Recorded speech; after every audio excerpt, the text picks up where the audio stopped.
Emerson? Olá, Ciane, A pergunta que não quer calar, você está conectado? Porque a Uni tá on. Olá, colaboradores leitores, sejam bem-vindos a mais um episódio do Podioteca, o podcast literário da Unimatheus. Fica com a gente que o episódio de hoje está imperdível. Tá muito bom mesmo. No episódio de hoje a gente traz aqui uma colaboradora nossa, né, gestora do setor de compliance. Ela é autora também de livros e nossa clubista do Clube do Livro, Érica Wilza.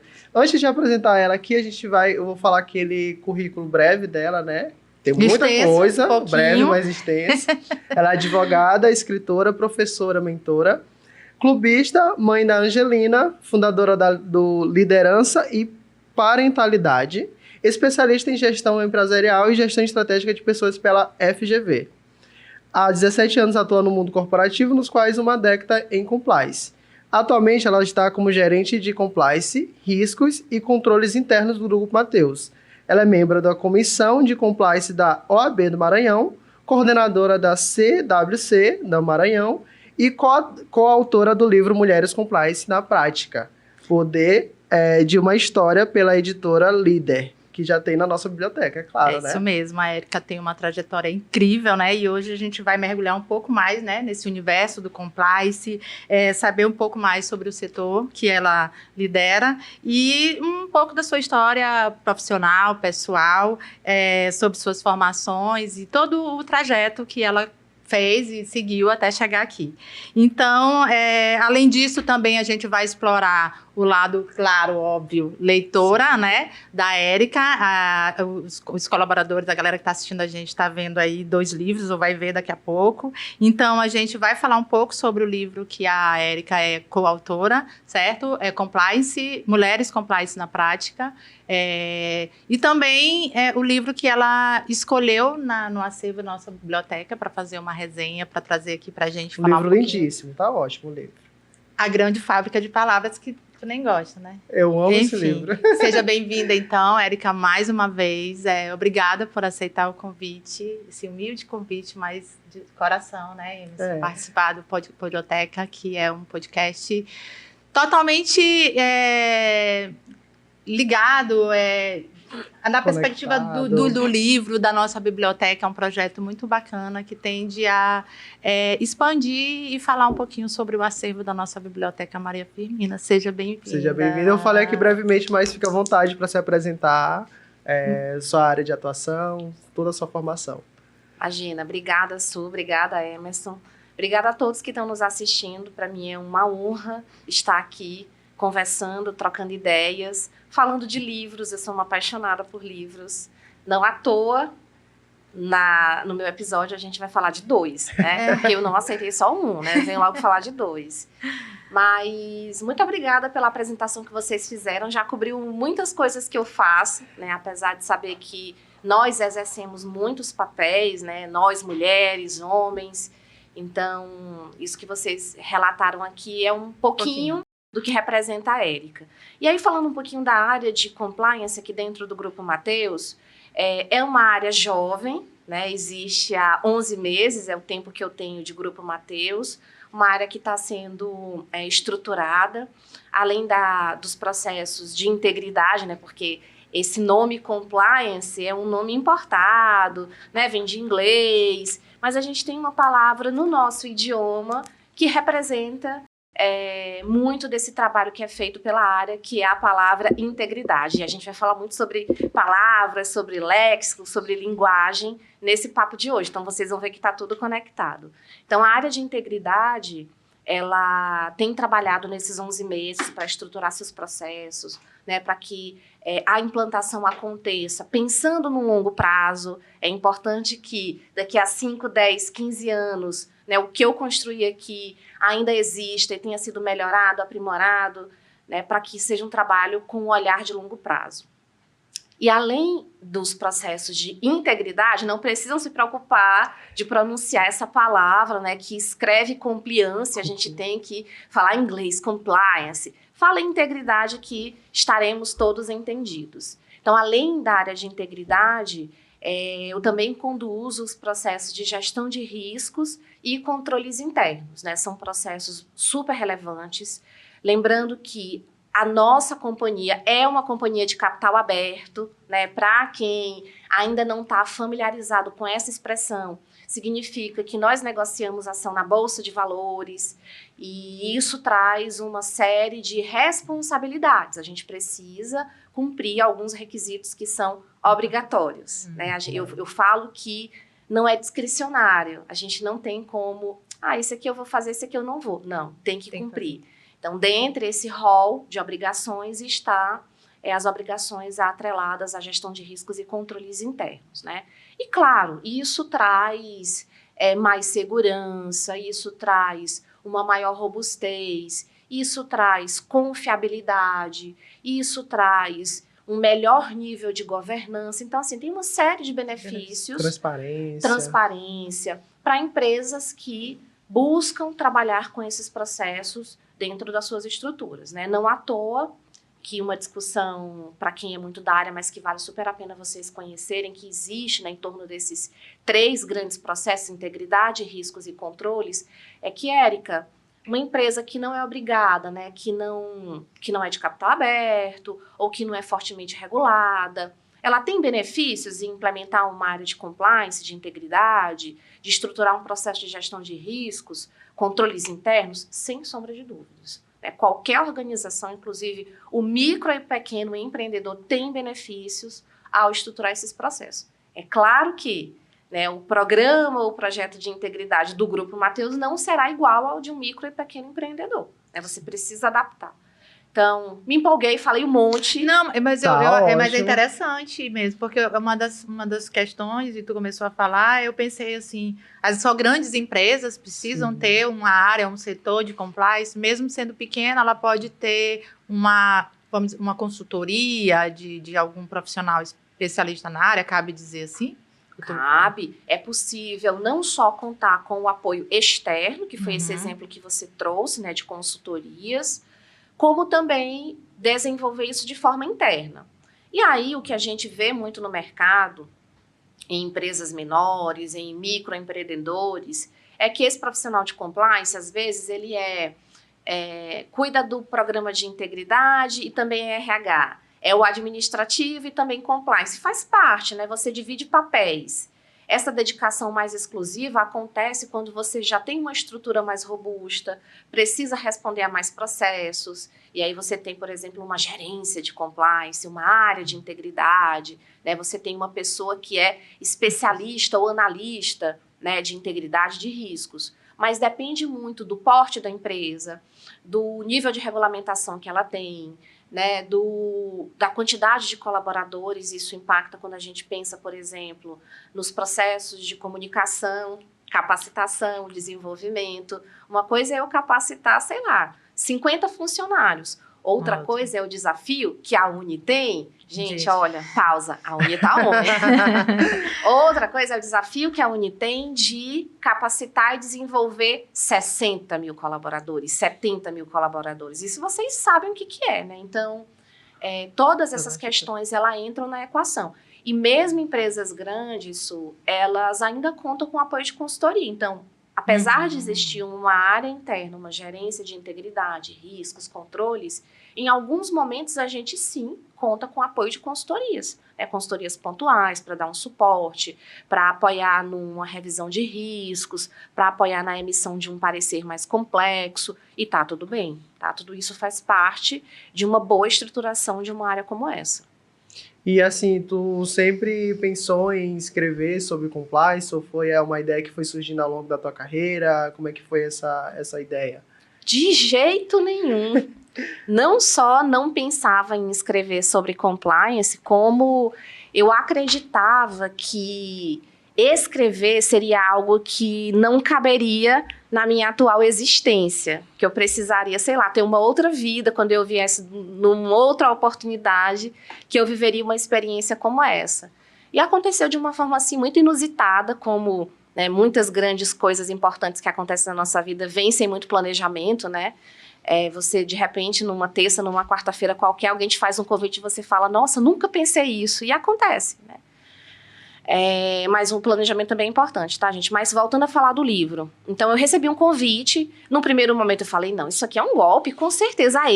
Estão me convidando. E foi uma abordagem feita pelo LinkedIn, né? Então, pelo fato de não ter sido pessoalmente, eu fiquei receosa, né? Está falando a senhora de 70 anos que não se atentou que o mundo é digital. O mundo é digital, tá, gente? E aí eu fui pesquisar e vi que era um convite sério, que realmente era verdade, que não era golpe, que eu estava sendo selecionada, porque para mim tinha uma dose de incredulidade. Sim. Érica, em São Luís do Maranhão, o povo tá me vendo aqui. Não, e tu trouxe a importância das mídias sociais e a gente também, porque o LinkedIn é uma rede social ligada para o caminho profissional, né? Então, a importância de tu ter mantido ali ativo com as tuas informações, o que tu fazia aqui em São Luís, chegou lá. Exatamente. É São Paulo? São Paulo. Então, chegou lá, viu? Viu, pessoal? Se liga. Isso serve para mim também, serve para todos. E foi muito bacana participar desse projeto. A Suiane muito bem explicou, né? É um livro que eu estou como coautora, então são 30 mulheres do Brasil inteiro. Mas quem tiver a oportunidade de pegar o livro aqui na biblioteca para ler, ou então para passar a vista, vocês vão ver que a maioria é do eixo sul-sudeste, ou seja, você corta ali, talvez algumas do centro-oeste, mas assim, norte e nordeste, pouquíssimo representado. Eu ouso dizer que deve ter, sei lá, 2, 3, se muito tiverem no meio de 30 mulheres. Então, assim, para mim é uma honra, uma grande responsabilidade, mas também um convite para caramba. Eu conheço mulheres que poderiam falar sobre esse tema e que estão aqui no meu entorno, que estão no Nordeste, que estão no Norte. Precisamos fazer esse movimento, né, de ampliar esses espaços, de levar essa voz para onde, né, as coisas talvez aconteçam com mais velocidade, né, sei lá, Rio, São Paulo, Sul. Então fica aqui o convite, uma provocação para que cada um de nós, né, quando a gente ocupar um espaço, que a gente pense em ampliar esse espaço, né? Eu busco no meu dia a dia pensar muito nesse sentido, né, de que se eu conseguir, de alguma forma, por uma coincidência, por sorte, por esforço, trajetória, uma série de questões, ocupar um determinado espaço que outros não tiveram, que é meu dever trazer mais gente, é meu dever puxar outras pessoas para que elas venham junto, né, e eu sou uma entusiasta, uma defensora, alguém que fala sobre equidade de gênero, isso para mim é uma pauta necessária. Não à toa é um livro de mulheres, né? E também levar o reconhecimento da nossa região para o mundo, né? Então, a gente tem a Biblioteca Maria Firmina dos Reis. Eu vou só dar um spoiler, que a sua, ela ama quando ela diz assim, a primeira biblioteca... Faço quest, né?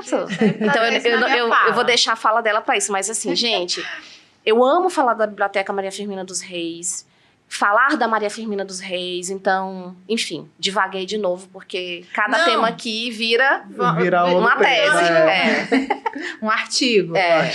Não, e para a gente continuar falando, tu trouxe aqui um pouco da tua trajetória, do que é o setor, o tipo de trabalho que vem sendo feito dentro do grupo. Eu me vi também porque o Grupo Mateus vem crescendo muito, e não à toa a gente tem a biblioteca, que foi um projeto que eu vim para a empresa. Cheguei há pouco tempo, né, Su? A biblioteca também, ela tem 3 anos, vai para 3 anos de existência. Assim. E ainda está construindo um acervo, né? Justo, um acervo que ainda está sendo construído, então a gente vai se lançando, vai fazendo, claro, e eu posso falar que eu também vou buscar de vez em quando a consultoria externa, assim, vou buscar profissionais da minha área, colegas da minha área, para fazer perguntas, E o meu desafio maior é que a Maria Firmina, por ser a primeira biblioteca Norte-Nordeste... Olha aí a fala. Então, eu vou muito da minha vivência aqui dentro, assim, eu não tenho muito para onde, aqui pelo menos em São Luís, aonde buscar. Então, quando eu vou fazer... pegar um pouco da experiência na biblioteca pública, uma biblioteca universitária, mas assim a gente vai construindo. Eu também já estou trazendo o assunto aqui para minha área, mas então eu vi muito, eu me reconheci também, assim, nesse sentido de ser a primeira a chegar aqui para tirar um projeto. Hoje eu já conto com a parceria da Manu, que é a nossa estagiária, que é o meu braço ali também. No teu setor, além de ti, Tem mais alguém que te auxilia? Alguém acima, abaixo, do lado? Como é que a gente pode falar? Eu brinco com os meus colegas gerentes ali da diretoria, que tá ali na área da Paula, que todos eles são meus parceiros, porque compliance é de todo mundo. Mas, formalmente, eu terei 2 pessoas que começam agora em maio, né? A gente fechou o seletivo e tenho mais 2 vagas para serem, né, encaminhadas, endereçadas, e que eu estou na expectativa de que até o final do ano eu consiga, né? Então, fechando, a estrutura da área ficará com 4 pessoas. Mas, até lá, são essas 2 que, né, já passaram pelo processo de seleção, admissão, e agora está no prazo para iniciar as atividades, que vai ser agora em maio. Legal, então 4 pessoas, 5 contigo. 4 pessoas que vão responder para ti, né? No futuro, agora são 2 comigo, 3. Perfeito. Legal. Sobre o setor, tem mais alguma pergunta, amiga? A gente Não. esqueceu de falar. E também, se a gente esqueceu de falar alguma coisa que tu entenda, que seja importante a gente destacar aqui, é legal também. Não, é mais reforçar, né, que o objetivo da área de integridade é estar perto de todo mundo, é se aproximar, é ser uma área que realmente consiga contribuir com o negócio, não é para ser uma área enclausurada. E conforme as coisas forem acontecendo, os planos de ação forem, né, se tornando, forem se desdobrando, a gente vai ter esse momento, inclusive com alguns treinamentos que estão mapeados para acontecer ao longo desse ano, a gente vai ter consultoria para apoiar, então vai ter muita coisa legal, a gente vai vir com um novo código de ética, vai ter divulgação do novo código de ética, tem curso de prateleira, né? Então assim, gente, tem muita coisa que está desenhada para acontecer ao longo do ano. Então assim, eu estou muito na expectativa de, conforme isso for acontecendo, vocês vão, né, estar mais familiarizados com tudo que envolve aqui a área de integridade. Perfeito. E para a gente começar a falar sobre o livro Mulheres Compliance na Prática, acho que a gente não poderia deixar... né? Porque a gente tá... É verdade. Acho que a gente não poderia deixar de começar falando da sua mãe, que você menciona no livro logo no começo, que você fala que é alguém que inspirou você, né, nessa área. Conta um pouquinho pra gente sobre a trajetória dela também, como é que ela inspira você. Perfeito. Quase um golpe baixo, mas como eu já estava preparada, a gente respira e vai dar tudo certo. Eu, inclusive, estou com uma blusa aqui que tem uma frase escrita, não sei se dá para todos lerem, que é: tenha honra, seja uma mulher de caráter. Este é o título do meu capítulo, né? Como é um projeto colaborativo, cada autora tem um capítulo no livro. Então, eu não sou a responsável por esse tanto de páginas que está aqui, tá, gente? São 300 páginas. Mas se vocês vierem aqui na biblioteca, leiam o meu capítulo primeiro, por favor. E aceito feedback e tal. Então, o meu capítulo, ele começa e ele leva essa frase como título, que era uma frase que minha mãe sempre falou pra gente. Mas sabe aquelas frases de mãe que você vai se dar conta muito depois? Sim. Cadê a Ana Sui? É um processo terapêutico que a gente só elabora muito no futuro. Você escuta e só lá muito na frente que você... Vai despertar. Exato, que você desperta para aquilo. Então, quando eu parei para escrever o livro, né, escrever esse meu capítulo, eu ficava pensando, caramba, como foi que o compliance começou na minha vida? E eu queria ir além do profissional, né? Porque é uma pauta, né, falar de ética, que existe na Érica, independente da atuação profissional. E eu ficava pensando, então, isso não veio com a empresa, isso veio de alguma coisa além. E aí veio um grande momento eureka, de surgir essa frase que ela sempre me falou, e eu, caramba, foi aí então. Então, a vida inteira... eu fui compliance, ética, porque eu aprendi isso em casa. Minha mãe falava muito isso. E que frase forte, linda, né? Tenha honra, seja uma mulher de caráter. E ela reforçava muito essa questão do mulher. Eu até digo que eu aprendi a ser feminista com a minha mãe. Mesmo ela não se dando conta dessa nomenclatura, mesmo ela talvez não se identificando como uma mulher feminista. Sim. Ela não é viva, minha mãe vai fazer 5 anos que ela faleceu. E sempre que eu penso nela, assim, eu fico, caramba, como eu queria, sabe, voltar hoje, dizer tanta coisa pra ela, porque a gente só vai se dando conta muito depois. E a minha mãe, ela era uma mulher preta, que foi professora, que sem dúvida foi atravessada e viveu uma série de questões por ser mulher, né, por ser casada com um homem branco, por ousar criar 3 mulheres para a vida, né, mulheres independentes, ela sempre dizia, minha filha, pense na sua carreira. A gente nunca foi estimulada a ter... eu tenho que tomar cuidado com o que eu vou falar, né? Mas a gente nunca foi estimulada assim, não, o objetivo de vocês é casar, ter filhos e tomar conta da casa. Ela queria que isso fosse uma consequência, mas ela sempre prezou pela nossa autonomia financeira. Por isso que eu digo, minha mãe foi o maior exemplo de feminista que eu tive na vida. Porque qualquer aula, qualquer curso, qualquer letramento que a gente faz hoje sobre equidade de gênero, vocês vão ver que é difícil falar sobre independência feminina sem pensar na independência financeira. Exato. O livro, o teu capítulo mexeu comigo do início ao fim. E uma das perguntas que a gente tinha para te fazer do livro é: quem for ler Mulheres Compliance na Prática, o Poder de uma História, o que vai encontrar? Pelo menos assim, no teu capítulo, que foi o que eu li, eu encontrei exemplo de perseverança, de força, de coragem, de exemplo. E tu traz tua mãe, assim... Eu me emociono também, porque é muito parecida a história. E do exemplo e da força da tua mãe, assim, na tua vida, que é muito massa. Então, do teu capítulo, do início ao fim. Obrigada, obrigada pelo carinho. Essa tua pergunta é muito boa, porque quando você se depara com um título como esse, Mulheres Compliance, você pensa, bom, isso aqui é um livro técnico, não é um livro para mim. Só que a beleza desse livro, ele tem um subtítulo, tá? Porque essa série da editora Líder, ela tem a edição O Poder de uma História e o Poder de uma Mentoria. Esse aqui é o Poder de uma História. Então, são relatos autobiográficos, onde essas autoras vão contar como que elas se depararam com o compliance, como que isso foi na sua vida. E, gente, eu já li todos, né? Então, é um livro de gente como a gente, de pessoas reais, que têm problemas, né? Que morrem pessoas queridas na sua família, que vivenciam doenças, que conseguem se curar de câncer. Então, assim, não é um livro de escolhidos. Não, são pessoas que foram escolhidas, isso aqui nunca eu viveria algo parecido, não. É gente como a gente. Então, a beleza dessa obra, para mim, tá nisso, né? De você ler e se identificar. Então, veja a Su, bibliotecária, lendo um livro de compliance escrito por mim, que sou advogada, e ela tá dizendo que se identificou. Por quê? Histórias entrelaçadas, é sobre a minha vida, e as nossas vidas têm muitas coisas em comum.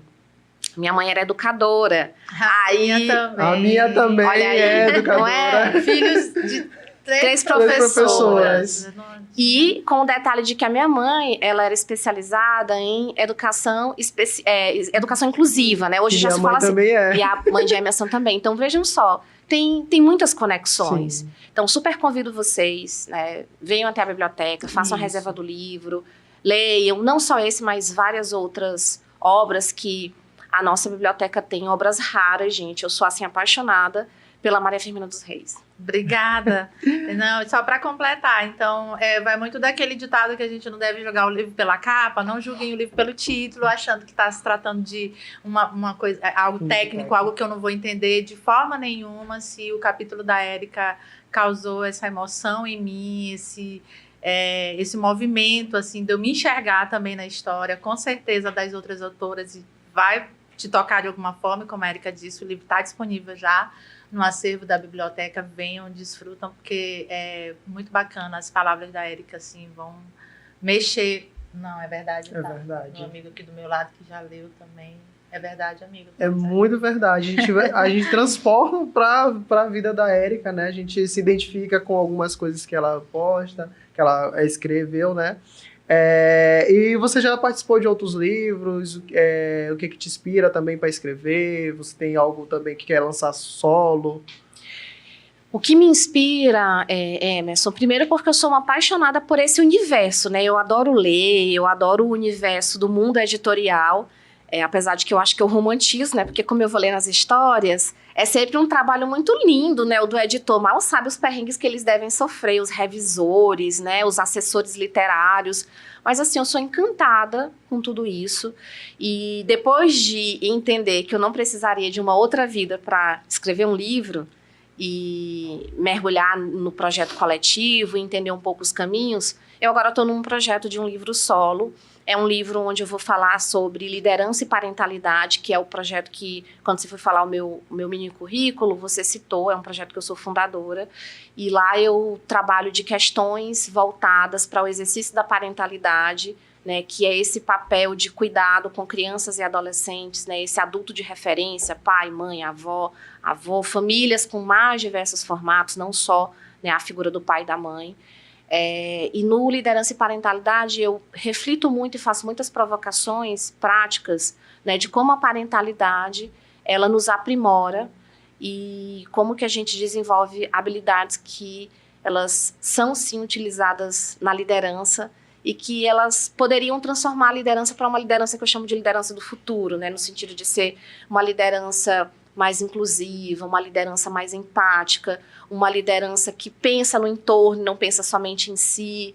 E são coisas que a gente faz todo dia no exercício da parentalidade. É verdade, Soiane, mãe? Com certeza. Tudo que tu tá falando, assim, vai fazendo muito sentido. Quando a gente tem filho, eu tenho 2 filhas, já falei isso, tenho 2 meninas. A minha preocupação é que tipo de pessoa eu estou criando para o mundo. Então, a partir desse meu pensamento, é que eu vou ali desenvolvendo a minha relação com as minhas filhas. Eu tenho uma de 20 e uma de 12. Então, vendo o desenvolvimento delas, eu vou vendo, pô, eu tô acertando aqui, ó. Aqui eu tenho que dar uma melhorada, e às vezes a gente erra também e tá tudo bem. Mas a máxima que tipo de ser humano, de mulheres eu tô querendo, e claro, eu tô querendo entregar para o mundo, né?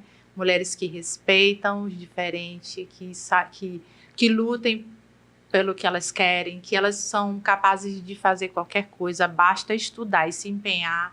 Então é nesse processo que eu vou desenvolvendo as minhas filhas, porque eu quero que elas cheguem no local e as pessoas, Sofia chegou, Samira chegou, pessoas agradáveis e educadas. É nesse sentido, acho que não tem muito erro, não. Tu usou uma frase que eu gosto muito, que a gente acaba ouvindo no senso comum, o mundo que a gente vai deixar para os filhos, né? E eu acredito que a reflexão é inversa, é que tipo de filho que eu tô deixando pro mundo, né? E que tipo de ser humano que eu estou sendo para esse mundo. E aí o mundo vai ser uma consequência dessas pequenas contribuições.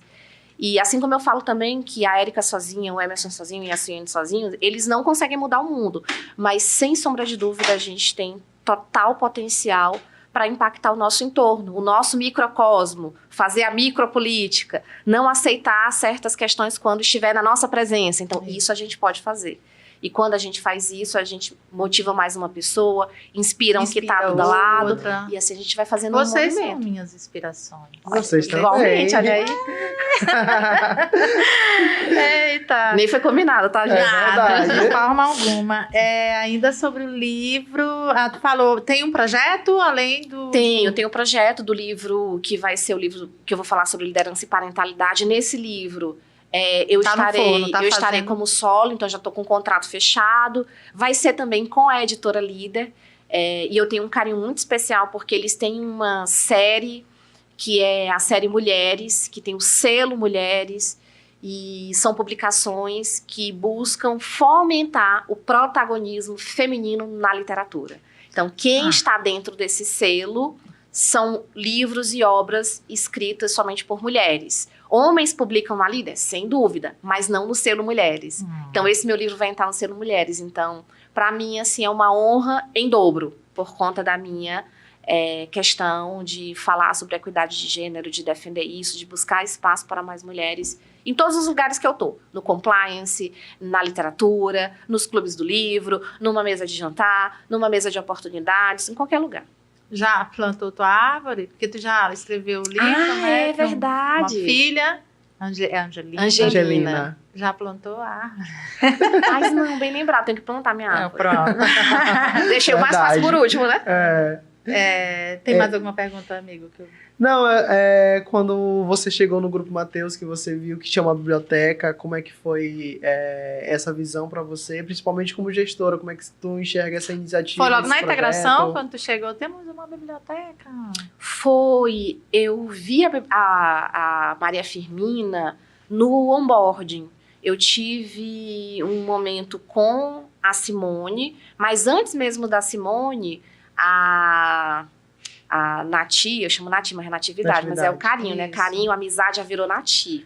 Meu coração. Tá de férias. Beijo, Nati. A Nati me trouxe aqui, me apresentou, eu conheci a Pulse, conversei com o pessoal da Pulse. E quando a gente veio aqui pra Black, ela me apresentou a Maria Firmina e eu fiquei, meu Deus, tem uma biblioteca! Fiquei assim, encantada.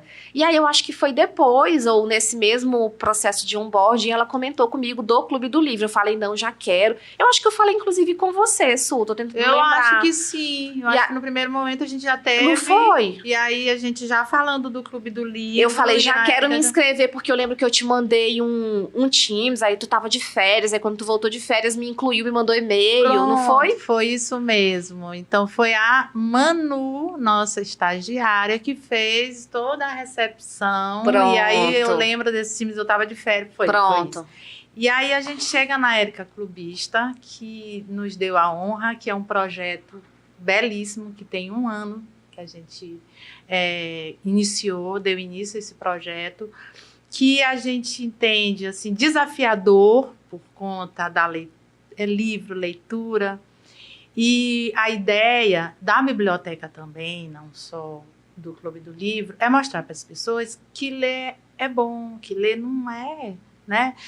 Não atrelar mais livro, leitura, biblioteca é coisa ruim, assim, é de, meu Deus, que preguiça. Ficou de castigo, vai para a biblioteca para ler livros. Isso não, espero que isso não exista mais. No meu tempo, até parece, né? A senhorinha de 70 anos de novo. De novo. Mas no meu tempo, Su, existia isso? Tinha, no meu também. Então, quando eu me formei na profissão, eu quis quebrar isso. E quando eu pensei, mesmo sendo a gente, claro, e a gente não está falando aqui de não ser responsável e não ter compromisso com o nosso trabalho, porque dá para a gente trabalhar sendo feliz e sendo responsável, né, e tendo compromisso, mas é no sentido de quebrar essa ideia de que biblioteca era lugar de castigo, lugar de coisa ruim. Não é, gente, de verdade. Se vocês observam uma pessoa que está se bem comunicando, que bem se expressa, pode ter certeza que essa pessoa tem no seu currículo ali uma caminhada de leitura, porque não adianta vir falar para mim assim que não.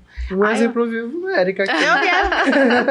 Eu falar assim, a comunicadora que a Érica se deve ao quê? Ao fato de você ter no currículo ali essa paixão pela leitura que te ajuda até não, a escrever também. Com certeza, com certeza. Tu falando de livros, eu estava aqui lembrando, e a gente fazendo uma reflexão dessa questão de castigo, nesse final de semana, eu e o marido fomos com minha filha para o shopping.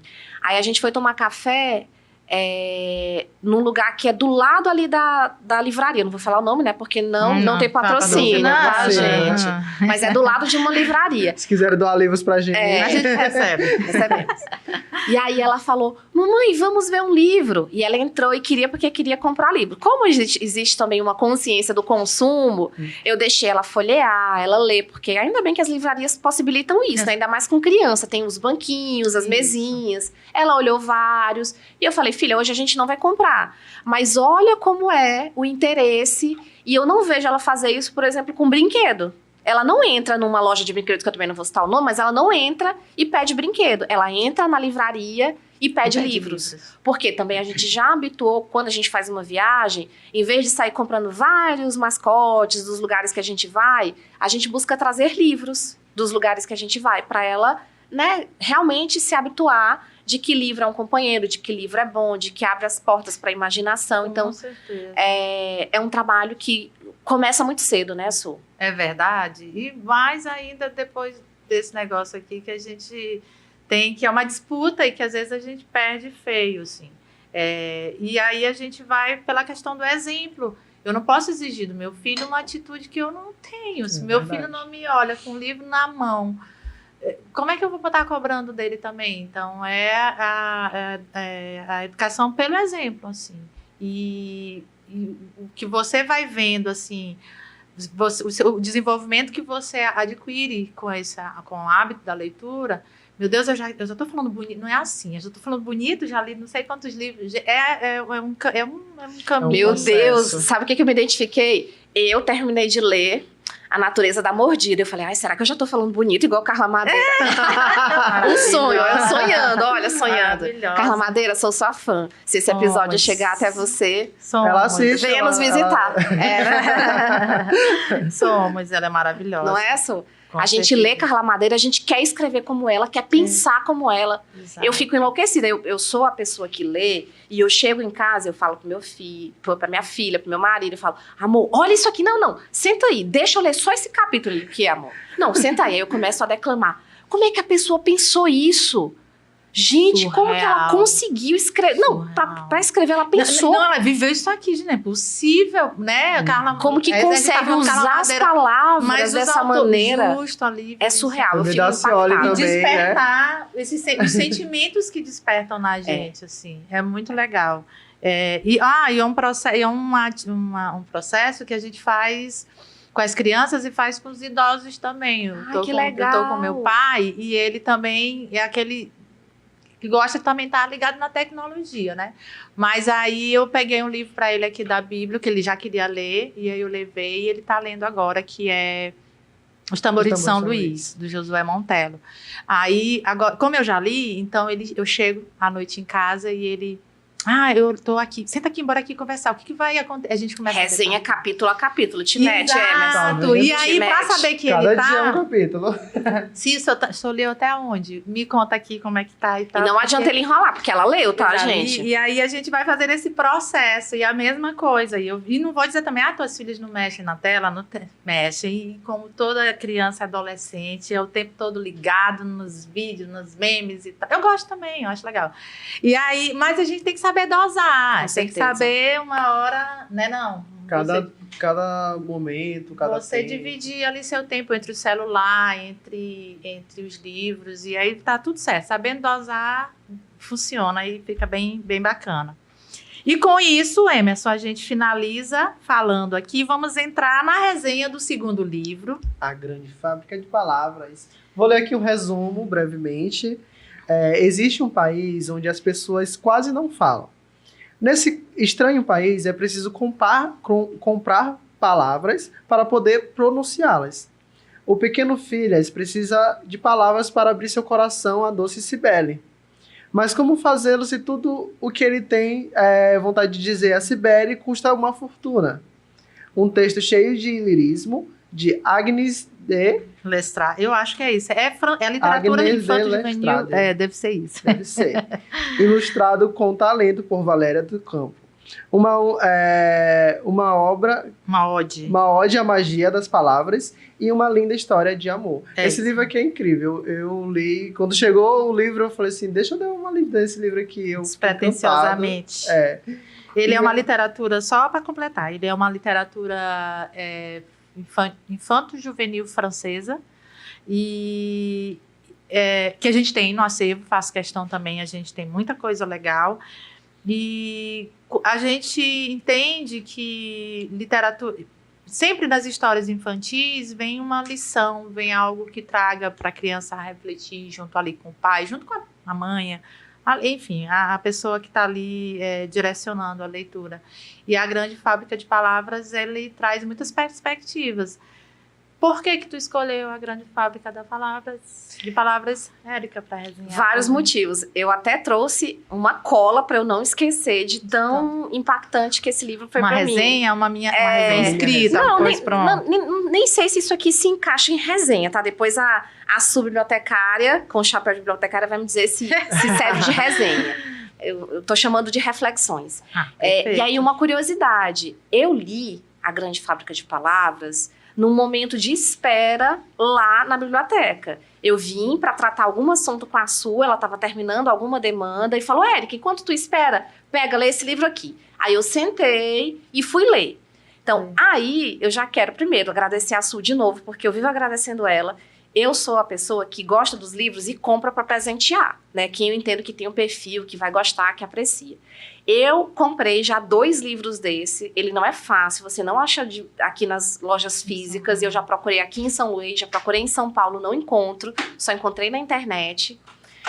Mas esse primeiro ponto que eu trouxe de curiosidade para vocês, de como eu cheguei na Grande Fábrica de Palavras, já foi um dos motivos pelos quais eu escolhi resenhá-lo, porque ele é um livro curtinho. Então, se você está naquela ressaca literária, quem é clubista passa muito por isso, né? Está naquela ressaca literária de que, não sei o que eu leio agora, acabei de ler uma obra muito boa, não encontro nada, ou então não estou achando inspiração, tá aqui uma dica, né? E o detalhe de que você consegue fazer uma leitura rápida, mas não é uma leitura rasa. Se prepare para ser tocado, né, de formas diferentes por esse livro. E o segundo aspecto, que eu sou apaixonada por ilustrações, a ilustração desse livro é belíssima, sensível, delicada. Nossa, coloca a gente assim, quase ao ponto de lágrimas. Então, esse foi outro motivo também pelo qual a Grande Fábrica de Palavras é um queridinho meu.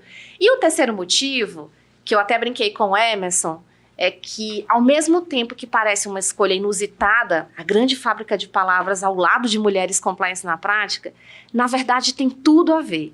E é nesse tudo a ver que eu anotei essa página inteira. Por quê? Eu sou uma apaixonada por linguística. Assim como eu falei da escrita numa outra vida, eu digo pro meu marido que eu falo assim, gente, será que nessa altura do campeonato eu consigo achar algum curso onde eu possa estudar linguística? E ele, lá vem tu de novo, com outra coisa muito bom. Porque cada dia eu gosto de uma coisa e eu quero estudar, ir atrás. Não sou aquela que gosta e deixa de gostar. Eu gosto e vou acumulando. E começo a estudar, e começo a pesquisar. E vai juntando. Quando vê, tô em 10 cursos matriculados. E aí eu adoro linguística. E pensar na Grande Fábrica de Palavras traz a primeira reflexão, que é o seguinte. Essa questão da linguagem, e sobretudo a linguagem articulada e simbólica, são as 2 grandes novidades da evolução humana. Então, quando a gente pensa de por que nós, humanos, nos diferenciamos tanto de outros animais, um dos elementos é a capacidade que nós temos de nos comunicar em uma linguagem simbólica e articulada. Mas tem outros animais que produzem sons. Mas tem outros animais que eles encontram os meios de se comunicar. Sim, mas de forma a produzir linguagem, de forma simbólica, somente os humanos. Então, olha que coisa fantástica é a linguagem. Então, eu já fico impactada só daí. E aí vem para uma outra questão que, como eu falei para vocês do liderança e parentalidade, eu estudo e estou me especializando em educação, neurociências e desenvolvimento infantil. E tem uma disciplina que a gente faz que é referente à linguagem e que vai trabalhar o processo de aquisição da linguagem. Isso é tão mágico e é tão surpreendente que nos diferencia como espécie. E como que funciona esse processo de aquisição de linguagem? E aí, claro, né, tem uma série de questões técnicas que as neurociências hoje estudam, mas eu trouxe um aspecto em relação a essa questão do processo de aquisição de linguagem, é que ele necessita de interação para acontecer. Olha que coisa fantástica. Nós somos humanos, nós somos uma espécie que está disposta a esse processo de desenvolvimento de linguagem de maneira estruturada, mas que para que ela aconteça, eu preciso de interação. Olha o poder. E aí, como que chegou a isso, né? Como que a ciência descobre essas coisas? Através de questões, às vezes, trágicas, né? Com casos, com exemplos, com situações terríveis de pessoas que foram, né, colocadas em confinamento desde o nascimento, né, que viveram situações de abuso, né, às vezes pelos próprios cuidadores, e aí quando alguém descobre, que vai lá e começa o tratamento, vê que aquela criança que desde cedo não teve interação e não experimentou esse contato, não consegue mais desenvolver linguagem. Tem casos, é terrível, né? É muito triste. Tem um caso que é super famoso, que é o do menino lobo. Eu acho que ele até chegou a conseguir a desenvolver alguns aspectos de linguagem, mas nunca conseguiu se comunicar de forma plena, né? Porque ele não teve essa interação no momento crítico, né? No momento que isso era necessário, né? Então, essa é uma segunda reflexão, que é esse processo de aquisição de linguagem. E aí tem uma curiosidade que a leitura e a escrita, elas não são inatas, que a gente também precisa praticar. Sim. Olha a importância de, né, você trocar, a gente estar junto com pessoas que falam de livros, clube do livro, trocar ideias, porque é nessa troca que a gente cresce, é nessa troca que a gente aprende, é nessa troca que o nosso repertório se amplia, que a gente adquire vocabulário, né, que a gente começa a olhar de maneira diferente para uma situação, começa a nomear as experiências de uma forma mais sofisticada, Exato. porque a gente vai aprimorando. Né? Exato, a criticidade, você pensa bem antes, analisa o que está sendo dito ou feito antes de expressar uma opinião. Ele até fala, né, das palavras ao vento, que eles compram muitas palavras ao vento. Exatamente, exatamente. E aí eu trouxe uma terceira reflexão, né, ainda com o olhar da grande fábrica de palavras, é que a linguagem, ela é essa forma de dar contorno para a experiência humana, para que a gente consiga nomear o que nós sentimos e nos colocar no nosso lugar no mundo, para que a gente consiga estabelecer essa relação com o outro, entender esse contorno, né? E assim que eu terminei de ler esse livro, eu fiz um link imediato com 1984, um livro do George Orwell. A gente tem aqui? Temos. Que temos na biblioteca, tá? Foi tão combinado que eu nem lembrei de perguntar isso para a Su. E que para quem leu ou quem já viu algum tipo de resenha, talvez lembre que lá no 1984 existe a nova fala, que é um vocabulário, um dicionário, na verdade, que ele vai sendo enxugado para que as pessoas elas comecem a não ter palavras para expressar algumas questões, expressar o que sentem, expressar o que vê. E se a gente não consegue nomear o que a gente vê, o que a gente sente, o que a gente vive, é como se a gente não sentisse. Olha que profundo. É como se você não existisse. É como se você não se colocasse naquela situação. Isso é muito profundo. E aí eu fiquei, meu Deus, a grande fábrica de palavras em 1984 estão conectados. Sim. De alguma forma, eles falam da mesma coisa, que é o impacto e o poder da linguagem, das palavras, de um vocabulário amplo. Essa foi a terceira reflexão que eu fiz. E aí tem uma educadora, e ela pesquisou sobre o processo de aquisição de escrita, o nome dela é Anna Teberoski. E ela tem uma frase que eu adoro, eu até trouxe aqui para citá-la da maneira correta, que ela diz o seguinte: o léxico influencia a forma como interpretamos a realidade. E aí foi curioso, o meu já acabou nessa xícara, mas a gente tá tomando um chá, que a gente tá bem chique hoje. Chique. E olha que coisa curiosa, eu nem comentei contigo na hora que eu falei, vou falar quando o podcast estiver no ar.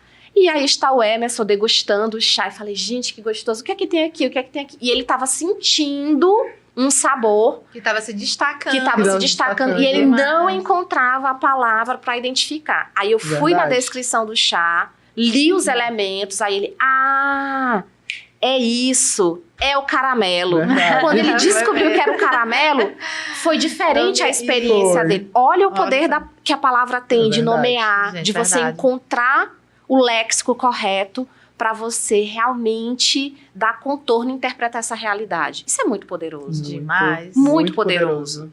E tem tudo a ver com o poder da sua história. Como que a gente vai contar a nossa história se a gente não se apropriar dela? Se a gente não encontrar as palavras que descrevem essa vivência, que descrevem essa caminhada, que descrevem o que eu senti enquanto estava na jornada. Fica esvaziado. Ou talvez até impossível.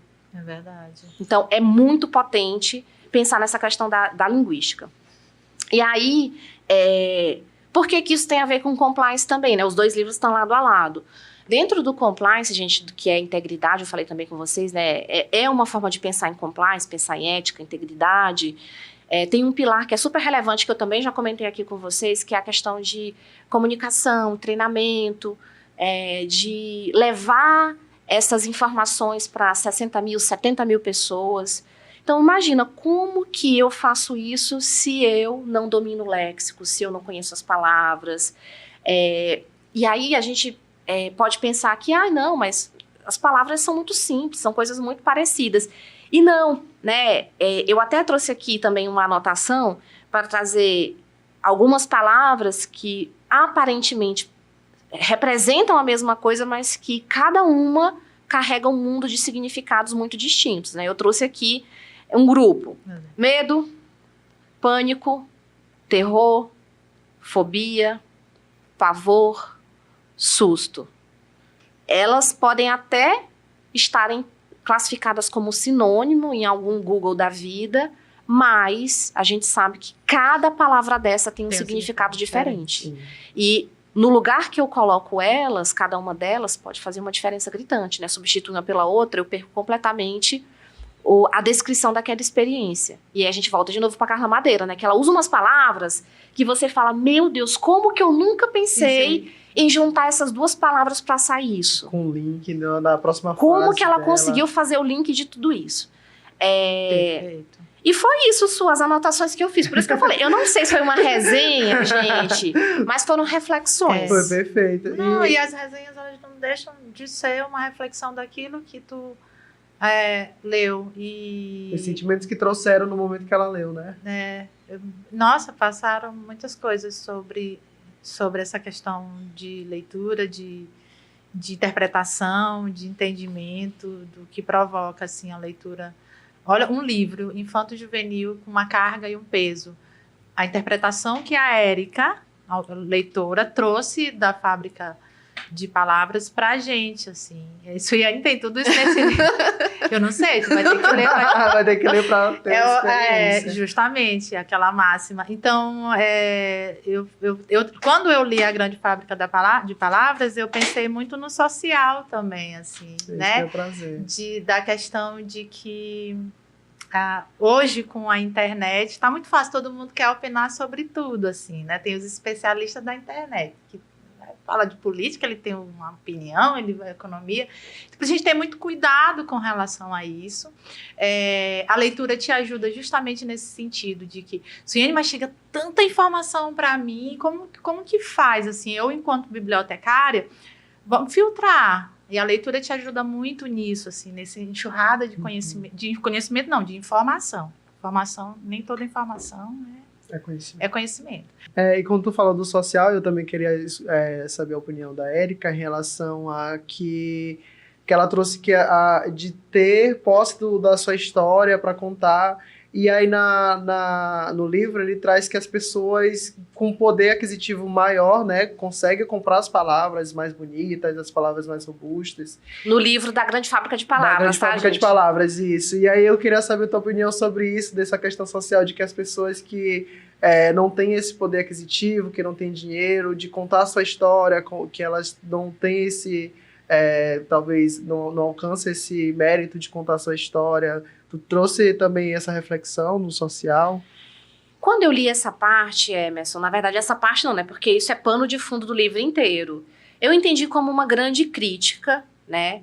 E a crítica fica estampada, mas talvez por já ter despertado alguns outros links que foram mais fortes para mim, a reflexão que eu fiz é como que existe alguns movimentos para elitizar o acesso à educação, né? E para querer demonstrar que estudar é bobagem, que você não precisa, que isso não vai te levar a nada. Porque, na verdade, quando a gente acende o conhecimento, quando a gente descobre, né, algumas questões, a gente não tem como ficar parado, né? Os movimentos sociais, eles precisam se alimentar... os movimentos sociais detratores, de uma certa ignorância. Porque depois que a gente conhece, não dá pra gente desconhecer. E aqui entra o nosso papel na micropolítica que eu falei mais cedo, né? Eu digo, olha, a Érica, o Emerson, a Suiane, eles não mudam o mundo, mas eles, sem dúvida, mudam o seu entorno. Então, cientes né, e conscientes de privilégios de classe, de raça, privilégios sociais, é nosso papel promover essa mudança no nosso entorno. Eu estou no meu trabalho, mas a empresa não tem um programa de letramento racial, não importa. Com quem você tiver, você faz o seu letramento. Se você vê alguém sendo destratado, você vai lá e conversa. Você se posiciona. Você fala de uma maneira que quem está no teu entorno vai, aos poucos, identificando como é que a Suiane pensa, como é que o Emerson pensa. Ele certo dia falou isso. Olha, eu nunca tinha parado para pensar dessa forma. E assim a gente vai fazendo a transformação. Então, essa crítica social do livro, ela é chocante, é emocionante, porque tem um gancho ali no final que a gente fica... escorre uma lágrima, não é? Escorre uma lágrima da crítica social. Verdade. E o recado que eu quero dar é esse, né? Que a gente seja esse agente de transformação para aquilo que a gente acredita. A gente tá com o tempo estourado, né? Porque a gente fala muito aqui. Mas faz parte, gente. Eu sabia que eram 2 episódios, viu? Pra gente falar o tanto de coisa. Eu falei pra Emerson, com a Érica, a gente vai ter que gravar uns 2 episódios, assim, porque é muita coisa. Eu tenho uma curiosidade para deixar como um bônus dessa parte aqui do livro. Eu falei da questão do processo de aquisição de linguagem, eu até anotei aqui. Teve um experimento científico, até relativamente recente, da década de 50, 60, onde eles colocaram um bebê chimpanzé em condições como se fosse um bebê humano, e acompanhado por uma mega profissional linguista, para investigar se aquele chimpanzé conseguiria adquirir o processo de linguagem como humano. Então, ele foi criado numa família, tinha irmãos, amamentou no peito de uma humana, era assim, era um bebê humano, né? E não funcionou, gente. Não funcionou. E terminou assim de uma forma um pouco triste, porque essa linguista que acompanhava ele acabou sendo mordida no momento, pegou vários pontos, enfim, e não funcionou, né? E tudo isso gerou um documentário, Projeto NIM, o nome. Esse chimpanzé foi chamado de Nin Chimpsky, porque um grande linguista que nós temos, né, que muita gente estuda, que é um referencial quando se pensa em linguista, é um cara chamado Chomsky. E aí eles fizeram essa brincadeira que esse bebê chimpanzé desse projeto era Nin Chimpsky. Então fica a dica aí de um documentário para vocês procurarem. Ele já esteve disponível no Netflix. Aí o nome do filme documentário é Projeto NIM. Então a capa é até um chimpanzézinho assim, pegando na mão de um humano.